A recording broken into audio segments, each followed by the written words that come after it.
ARM meeting na ginanap sa Victoria, Australia kamakailan. Narito ang report ni Mirasol Abogadil. Tinalo ng Philippine Army Shooting Team ang iba pang kalahok mula sa 17 bansa sa Australian Army Skills at ARM meeting. Naiuwi ng Philippine Team ang Champion Shot Award, Commander-in-Chief's Trophy, 34 na gold medals, 30 silver medals at 13 bronze medals. Dahil sa dami ng nahakot na medalya at awards, tinanghal na nag-overall champion sa naturang kompetisyon ang mga pambato ng Pilipinas na mula sa Marksmanship Training Unit ng Training and Doctrine Command. Sa 14 na personnel ng Philippine Army na lumahok, si Staff Sergeant Armando Mejia ng Bayambang, Pangasinan ang nakasungkit ng pinakamataas na karangalan. Pinakamataas yung International Champion Shot. Ito po yung ginanap ng 10 matches. Gagawing grand total yung score, din yung pinakamataas grand total, yun po yung winner. Ito po yung binuhat ako sa upuan habang kinakanta yung Lupang Iniran.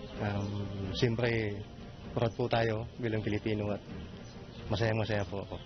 5 ulit nang nakilahok ang Philippine Army Team sa naturang kompetisyon, subalit ito ang unang pagkakataon na napagwagihan ang overall championship. Of course, hindi ganun ka-advance yung ating mga gamit, but still, they showed their professionalism in doing their wares, showing their wares kahit na ganun pa man yung sitwasyon natin.